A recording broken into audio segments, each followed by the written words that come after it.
भाईजान।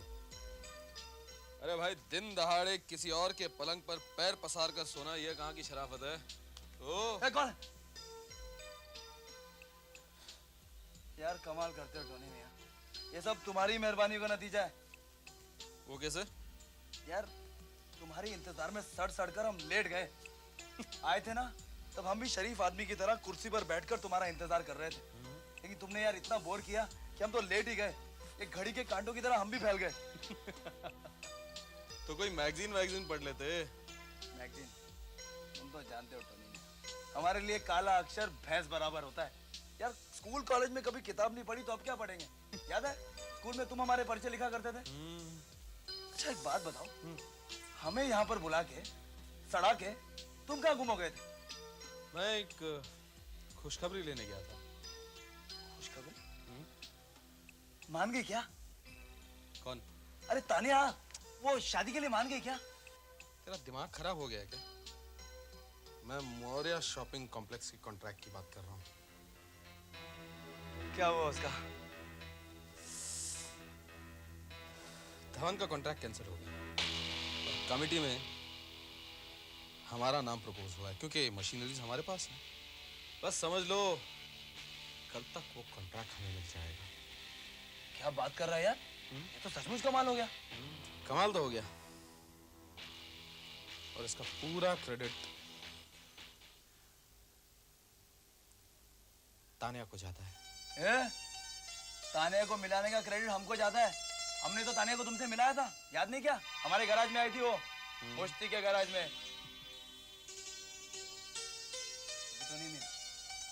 टोनी मियां, क्या हो गया भाई? अरे यार हमारी बात मानो, इस तरह दिन दहाड़े किसी हसीना के ख्यालों में खोना अच्छी बात नहीं है। तेरे भेजे में वाकई भूसा है क्या? मैं कुछ और सोच रहा हूँ। अच्छा, तो हमें भी बताइए कि हजूर आला किस बात पर इतना गौर फरमा रहे हैं? मुश्ती, मैं सोच रहा हूँ कि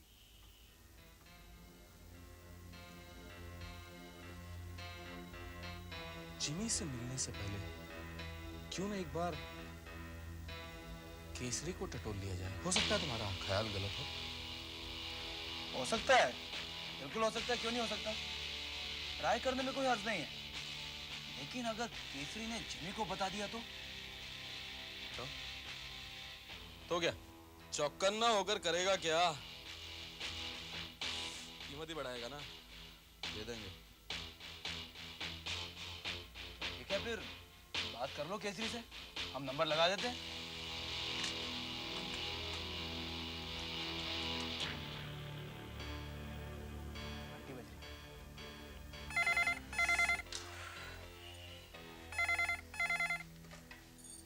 हेलो। हाँ जी, आपको कौन चाहिए? जी मैं केसरी से बात कर सकता हूँ? वो तो इस वक्त घर में नहीं है। आप कौन बोल रहे हैं? मेरा नाम टोनी सोलंकी है। वो तो 2 घंटे बाद आवेंगे। ठीक है, मैं बाद में फोन करूंगा। अच्छा जी, नमस्कार। नमस्कार। क्या हुआ? घर पर नहीं है। फिर क्या कहा? 2 घंटे बाद आएगा। तो क्या 2 घंटे बाद फोन करोगे?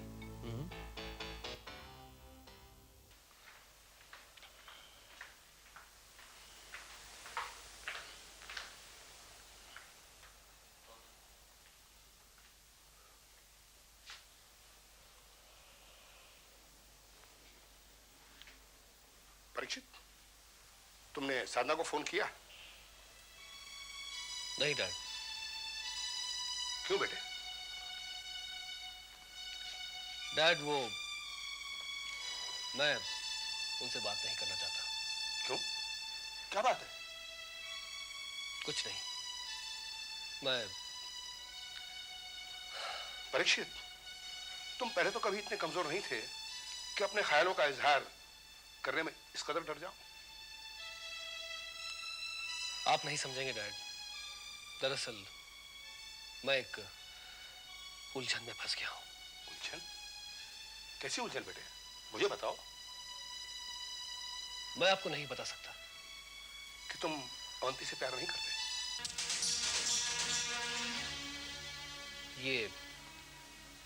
ये आपको किसने कह दिया? साधना ने बताया कि तुम अवंती से नहीं किसी और लड़की से प्यार करते हो। ये क्या मजाक है? ये मजाक नहीं डैड, ये हकीकत है। और वो जो झूठी आस उसे दिलाई थी, उसका क्या होगा? मैंने उसे कोई झूठी आस नहीं दी थी और ना ही मैंने उससे कोई वादा किया था। मैं और अवंती एक अच्छे दोस्त थे और दोस्ती के दायरे में मैं जो कुछ भी कर सकता था वो सब कुछ मैंने किया, बस। मगर अवंती में खराबी क्या है बेटे? कोई खराबी नहीं, बस मैं उससे प्यार नहीं करता। परीक्षित, तुम झूठ बोल रहे हो। साधना जब अवंती को लेकर आई थी तब मैंने तुम में बहुत बड़ा बदलाव देखा था, और साधना के प्रोजेक्ट पर जिस तरह तुमने दिल लगाकर काम किया और फिर उसके वापस चले जाने की बात पर तुम जिस तरह दिल में लाए, वो सब ये बताता है। ओ नो, लो परीक्षित, लो। Yes, Dad. परीक्षित, तुम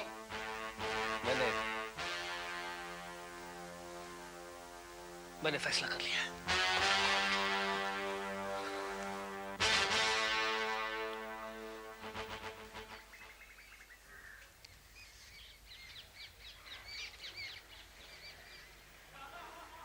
कन्हैया,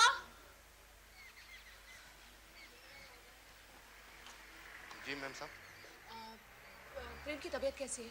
अभी तो चुपचाप बैठे, लेकिन बार बार चौंक जाते। अच्छा ठीक है। डॉक्टर चंद्रप्रकाश भी घर पर नहीं है।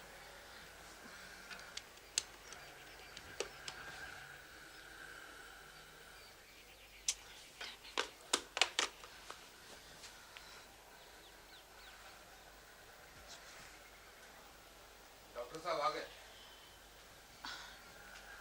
डॉक्टर साहब, आप कहाँ थे? मैं कब से आपको कांटेक्ट कर रही हूँ। मैं जरा एक पेशेंट के पास गया था। बोलो क्या बात है? डॉक्टर साहब, प्रेम की तबीयत कुछ ठीक नहीं है। सुबह बिल्कुल ठीक था, लेकिन बातों में मैंने उसे फुटबॉल का जिक्र किया तो वो थोड़ा अपसेट हो गया। देखो शमा, उससे ऐसी कोई बात मत करो जो उसे किडनैपिंग की याद दिलाए। आई नो, मेरी गलती है, लेकिन ऐसा कब तक चलता रहेगा? जब तक उसका मन भय से मुक्त नहीं हो जाता। डॉक्टर साहब, उसके ठीक होने के चांसेस क्या है? ये तो मैं नहीं बता सकता शमा, लेकिन इतना जरूर कह सकता हूँ कि अगर तुम यहाँ रहोगी तो वो जल्दी ही ठीक हो जाएगा। एनीवे, कहाँ है तुम्हारे धवन साहब? गए, ऑफिस गए? जी। ठीक है, मैं जरा प्रेम को देख लेता हूँ। डॉक्टर साहब, इफ यू डोंट माइंड, मैं आपसे कुछ पूछना चाहती हूँ। Sure, why not. धवन साहब की जिंदगी में आए हुए तूफानों के आप साक्षी रहे होंगे। हाँ, मैं पहले से यही था। तो जो हुआ, I mean, वो शिव और प्रेम की माँ के साथ हो या साधना जी के साथ, आपने उसे रोका क्यों नहीं? I mean, आप उनके इतने अच्छे दोस्त हैं, आपने धवन साहब को कभी टोका क्यों नहीं? देखो शमा, हम बहुत अच्छे दोस्त जरूर रहे हैं, लेकिन हमारे बीच इतने गहरे ताल्लुकात नहीं थे जितने कि आज हैं। और आज जब वो उजड़ चुका है तब उसे मेरी दोस्ती की सबसे ज्यादा जरूरत है, ऐसा मैं समझता हूँ। वैसे वो कॉम्प्रोमाइज तो कर लेता है आजकल, लेकिन पहले तो वही करता था जो वो चाहता था। आज भी एक आप ही है जो उन्हें संभाल सकते हैं।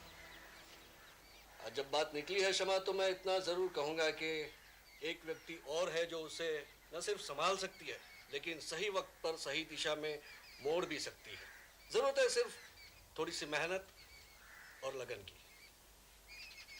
ये व्यक्ति है कौन? तुम, सिर्फ तुम ही ये सब कर सकती हो। Excuse me.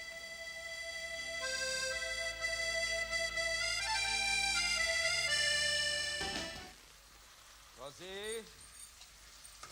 ये रे कौसी, अरे कहाँ हो रे तुम? ही आओ। कहाँ हो?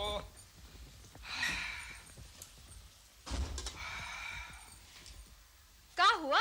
इतना हाफ काहे रहे हो? अरे बाहर गर्मी देखी, सुसर पसीने से नहा गए हम। चलो।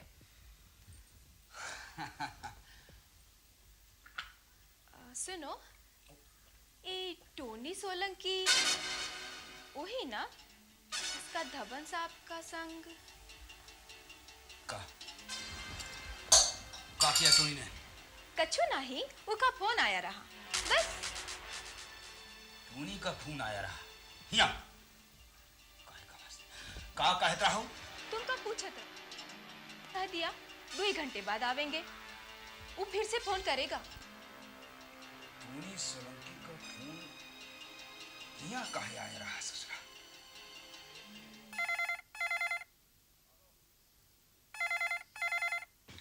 हेलो केसरी, आओ, हम केसरी पंडित बोल रहे हैं टोनी मास्टर। कहो आज हमरा नंबर कैसे घुमा दिए? मैं तुमसे मिलना चाहता हूँ केसरी। भाई हम नहीं मिले का चाहत है तुमसे। क्यों? डरते हो धवन से? टोनी मास्टर, बेफुजूल की बात नहीं करो। अरे हमरा तुम्हारे संकार सरोकार है जो तुमसे मिलने के आवे। वो तो तुम्हें मिलने पर पता चल ही जाएगा केसरी। विश्वास रखो, हम तुम्हें कोई नुकसान नहीं पहुंचाएंगे। अरे हिया नुकसान से कौन डरता है टोनी मास्टर? कौन पुरथल में इतनी हिम्मत नहीं है राजा? बोल कहाँ मिलेगा? जहां तुम कहो। अरे हम तो कहीं भी आ जाएंगे। चलो तुम्हारे दोस्त मुस्ताक खान के यहाँ आते हैं। ठीक है, लेकिन कब? अरे अब है इसी वक्त। इस शुभ काम मत देरी का है कि? ठीक है। आते हम टोनी मास्टर, अभी आते हैं। क्या हुआ? चल। अरे कहाँ चल? तेरा दोस्त आ रहा है। ए टोनी मिया। अच्छा कौसी हम जाते? टोनी के यहाँ जात हो? पंडित, खान का घर में अकेला नहीं ना जाओ। कौन जाने कौन पाप छुपा हो का दिल में। अरे कौसी, हमका अपन आप पे पूरा भरोसा है, इसी वास्ते अकेले जा रहे हैं, समझी? और हाँ कौसी, हमका वो खान की खानदानी पे भी पूरा भरोसा है। अरे कौनो फिक्र की बात नहीं, हम अभी आते हैं।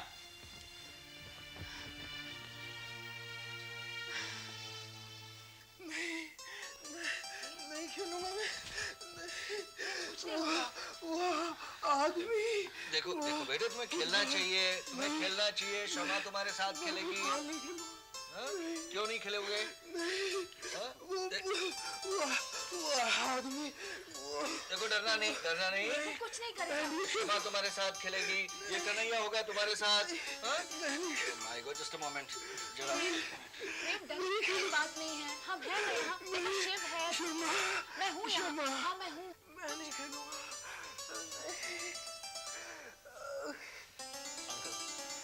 उस वक्त भी घर पे सब मौजूद थे जब वो लोग इसे उठा के ले गए, और इसे इस बात का एहसास है।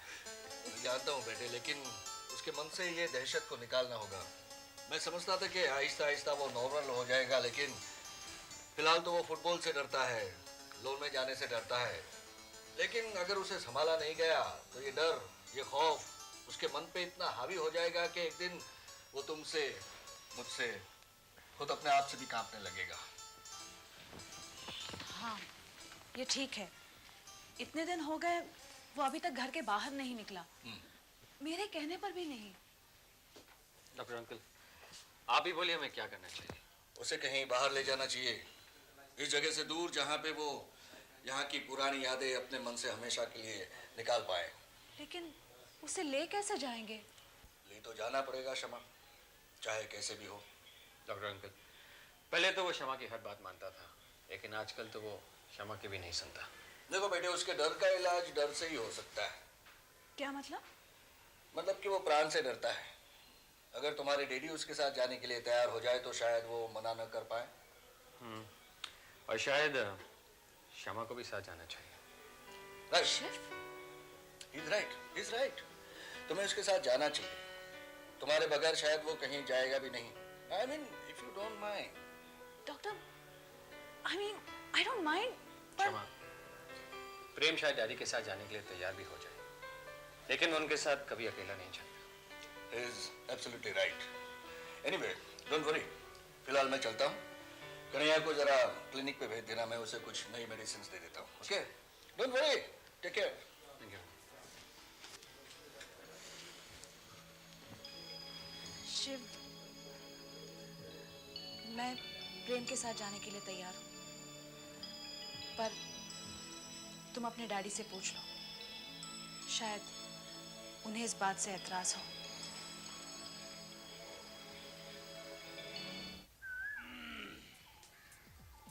आओ केसरी। कैसे हो केसरी? सभी बने बनाए हैं खान। बोलो, क्या काम है हमसे? केसरी, जब मुझे प्रेम की किडनैपिंग के बारे में पता चला तो बहुत बुरा लगा, क्योंकि मैं तो कभी हासन नहीं ना करो टोनी मास्टर। सीधे सीधे कहो काम का है। Good, I like it. हमारे साथ काम करोगे केसरी? क्या कहे? क्या करेंगे तुमरे संग? काम। काम। हाँ, काम। केसरी, आज तक मैं समझता आया कि तुम पैसों के लिए मारपीट और खून खराबा करने वाले एक मामूली गुंडे हो, पर जब मुश्ताक ने मुझे तुम्हारी हकीकत के बारे में बताया तो मेरी राय बदल गई। अच्छा भाई, ऐसा क्या कह दिया खान साहब ने हमरे बारे में? जिसे मैं पैसों का लालच समझता था, दरअसल वो तुम्हारी वफादारी का जज्बा था। Very good. देखो टोनी भैया, ये भारी भरकम जबान का इस्तेमाल नहीं करो, सीधे सीधे हिंदी में कहो का कहेगा। केसरी, टोनी ये कहना चाहता है, जिस तरह तुम अब धवन के लिए काम करते हो, उसी तरह हमारे लिए करो। का है? यदि तुम्हें हमारी वफादारी इतनी भा गई है तो इतना नहीं समझ सकते कि हम अपने मालिक से कभी नमक हरामी नहीं करेंगे।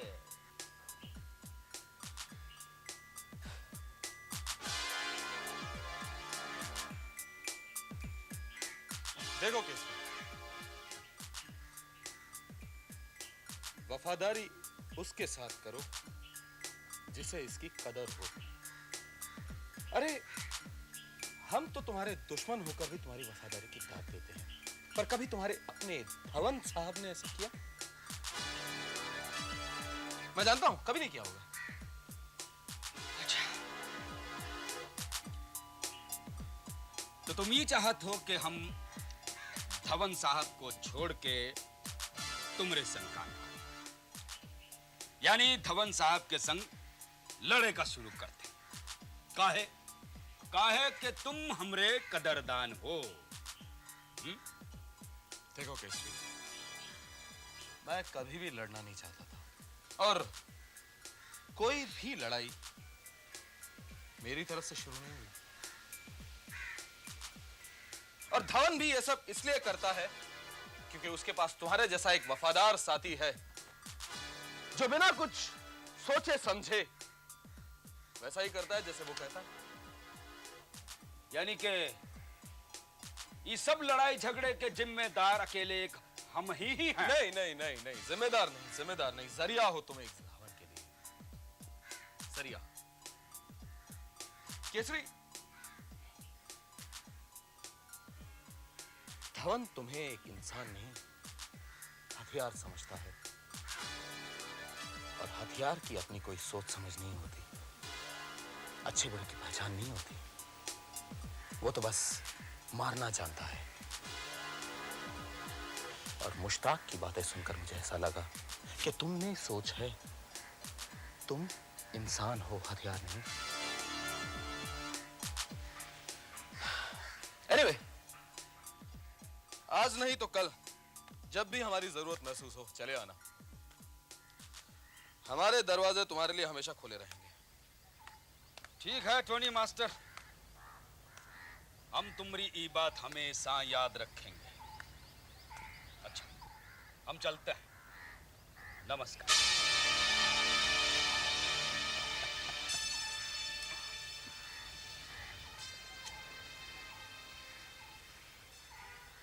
यार टोनी, इस मुलाकात का मतलब तो हमारी समझ में नहीं आया। हमने तो तुमसे पहले ही कहा था कि केसरी हमारे साथ कभी काम नहीं करेगा। मैं जानता था वो हमारे लिए कभी काम नहीं करेगा। मुश्ती, आर्मी का एक उसूल है कि लड़ाई के दौरान सबसे पहले दुश्मन के हथियार को अपने कब्जे में करने की कोशिश करो, और अगर नहीं कर सकते तो उसे मिटा दो, बेकार कर दो। ये अब धवन के लिए बेकार हो गया।